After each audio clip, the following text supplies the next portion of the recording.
Olá a todos e todas, sempre tentando melhorar, vi uma luz hoje diferente, consegui colocar aqui para vocês. E vamos dar continuidade à nossa temática de sociologia ambiental. Espero que todos estejam bem, tá bom? Vamos abrir a nossa apresentação.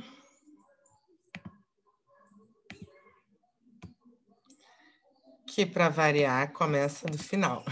Sim. Bom, então, traçando aqui sociologia ambiental, continuidade, traçando um panorama geral, fazendo uma espécie de retrospectiva do que já vimos e acrescentando outras coisas, podemos pensar a seguinte coisa, que a temática, ela surge a partir da concepção que os seres humanos têm da natureza. E a gente pode dizer que em tempos antigos ou em sociedades tribais, o homem, de alguma maneira, o homem no sentido dos seres humanos, eles se integravam melhor com a natureza, tá? E aí a gente associa sempre às sociedades ditas primitivas, tá? Que, embora seja um termo de Durkheim, não é exatamente a concepção que Durkheim traz. São sociedades tribais, sociedades de alguns lugares da África, da América do Sul, Central, Austrália, tá bom? Que seriam sociedades no qual o elemento tecnologia, ou melhor, o elemento avanço tecnológico não necessariamente está presente ou é valorizado. O que é valorizado seria a integração com o meio natural, a sua preservação, para que sempre houvesse recursos que dessem conta de toda a tribo ou de toda a sociedade específica, de uma determinada sociedade específica, tá bom? E aí depois a gente vê que existe uma separação dessa concepção do que é estar no mundo, tá? Então, a gente pode dizer que as sociedades primitivas tinham uma compreensão de estar no mundo diferente das sociedades modernas, tá? Que valorizavam a dominação da terra, dominação dos ciclos da natureza, tá? Para que, de alguma maneira, sempre existisse alimentos e sobrasse caso houvesse algum problema, alguma escassez, que também já é um termo econômico, né? Já vem nesse bojo. Bom, aí você tem uma concepção dentro da ação humana, dentro dessa separação do que é homem-natureza ou cultura-natureza, nós temos um aprofundamento, que seria a dominação da terra. Tudo, de alguma maneira, tem que ser controlado, todo recurso natural tem que ser controlado, dominado pela ação humana. E aí tem uma socióloga interessante que se chama Vandana Shiva, que diz que essa dominação da natureza, ela é uma dominação masculinizada, porque você quer ter o controle total, o domínio, né? A visão de que aquilo é uma propriedade servindo às suas necessidades. E não necessariamente necessidade diz apenas respeito à questão da reprodução da vida, tá? Essa é uma concepção de uma socióloga. Beleza, tá? A gente até pode traçar um paralelo com Kant, se vocês quiserem fazer interligação com a filosofia. Bom, e aí, avançando no tempo e no debate, né, dentro dessa temática, nós temos uma visão de alguma forma continiana, ou seja, Auguste Comte. Professor, o que isso tem a ver? Vou botar aqui assim, eu vou me botar para cá para vocês verem bem a imagem. Bom, tivemos uma aula só de Comte, vimos que ele, de alguma maneira, pensava, ele foi uma das bases, dos pressupostos teóricos para a teoria do evolucionismo social, tá? O pensamento de Comte privilegiava, basicamente ele privilegiava o avanço tecnológico e científico, ou científico-tecnológico, dizendo a seguinte coisa: existem 3 estágios que toda a humanidade tem que passar: barbárie, civilização,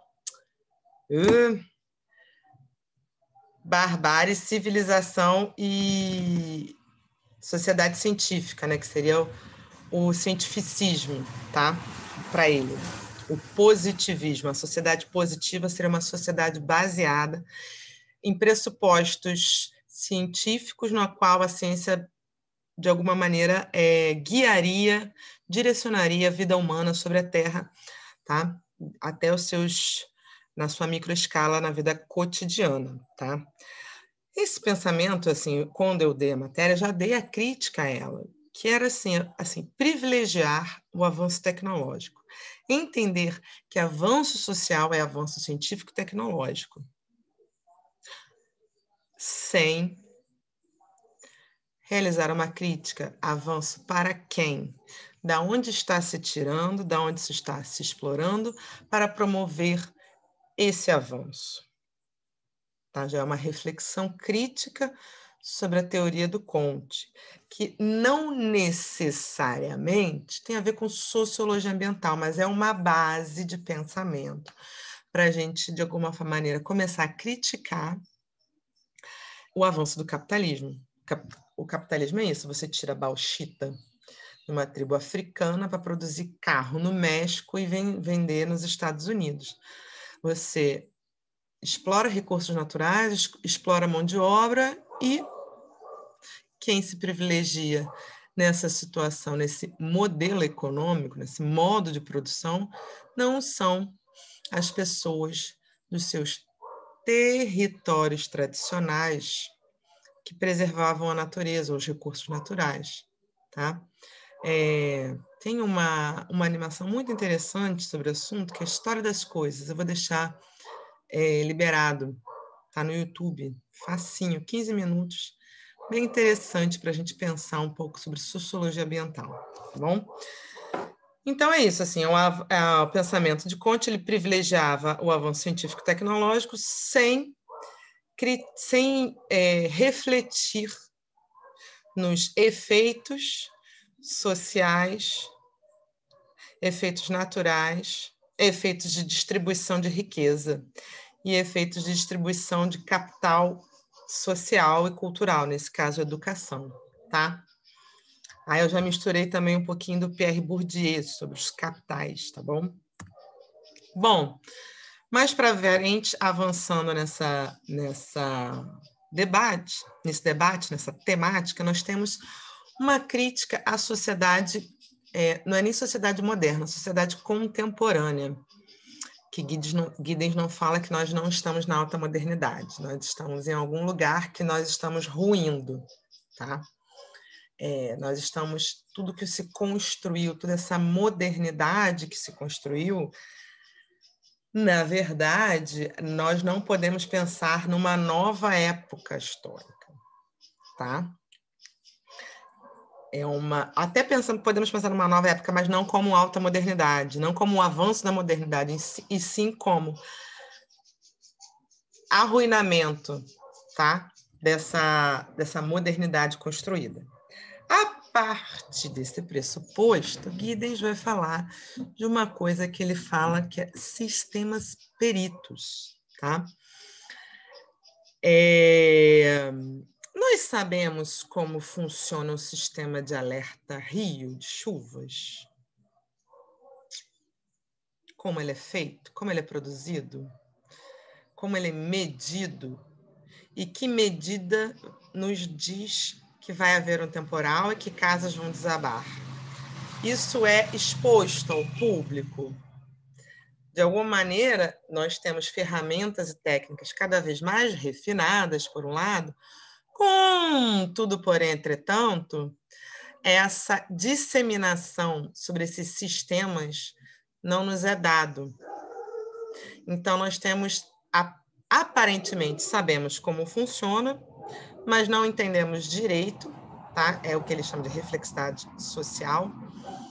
Essa reflexidade, ela, de alguma maneira, embora a gente não tenha um conhecimento técnico, faz a gente que eu digo, seres humaninhos, indivíduos comuns da sociedade, pegando ônibus, trem, metrô, lotado, entendeu?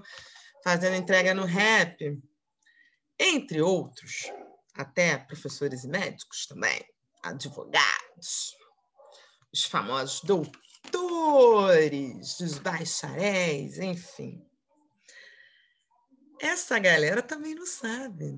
Essa galera não sabe quando estoura uma barragem, não sabe do sistema Alerta Rio, não sabe dos sistemas peritos de verificação de conta em banco, rede social, conectividade entre aplicativos no celular. Tá? Nós temos a percepção ou a impressão de que sabemos. Isso faz com que a gente seres humaninhos, tá? Critique a produção da ciência.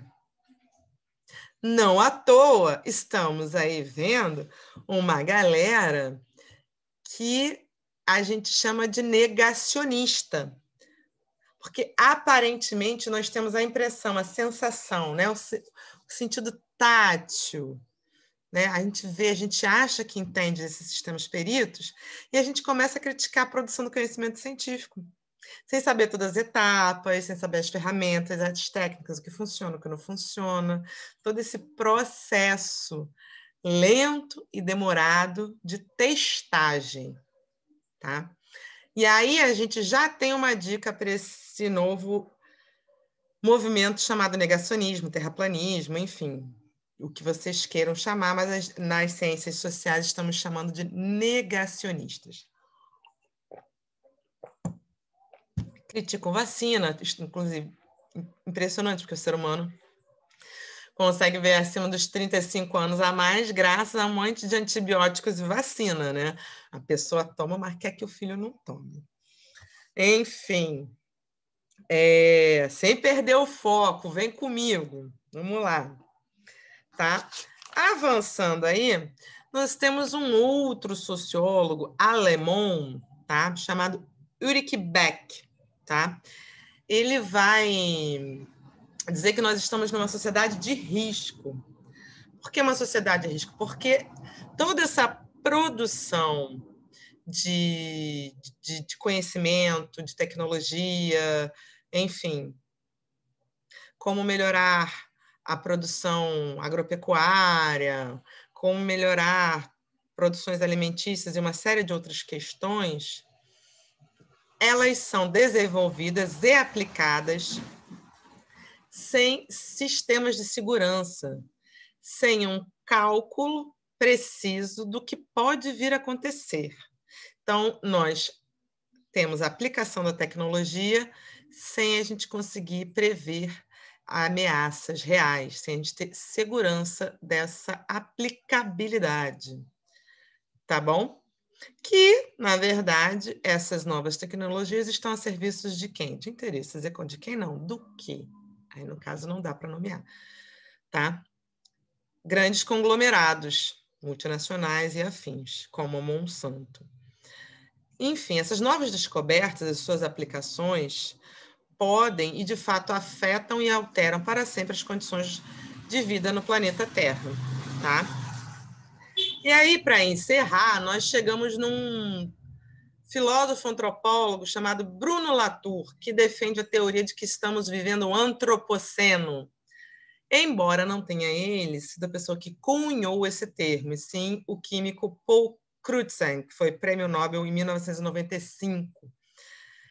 Enfim, Crutzen e Latour, eles, de alguma maneira, eles concordam que a Terra, né, o planeta, já sofreu tanto pela ação humana que nós não somos mais regidos por eras geológicas. Tá? Houve uma substituição da natureza ou da força da natureza que dominava a Terra. Os ciclos hoje de chuva, de esfriamento, aquecimento, são dominados ou são influenciados pela ação humana na Terra, em decorrência de indústria, né, criação de indústrias, fumaça, poluição, abertura na camada de ozônio, por conta também na química, principalmente na química da Terra, tá? Por conta de insumos químicos para a produção alimentícia, beleza? E aí, o Bruno Latour ele vai um pouquinho mais além. Ele diz que existem, no último livro dele, alguns mundos, mas a principal visão é que os ricos, de alguma maneira, os ricos que eu digo, os donos dos meios de produção, sejam eles fábricas ou empresas que jogam na bolsa, eles apostam no fim da Terra e na construção ou criação de outro mundo, de outro planeta, para que esses ricos, esses donos do meio de produção, possam viver. Beleza? Possam ou criar na própria Terra ou criar fora da Terra. É um pouco complexo o pensamento do Bruno Latour, mas tentando resumir, assim, bem grosso modo, é por aí, tá bom? É complexo mesmo.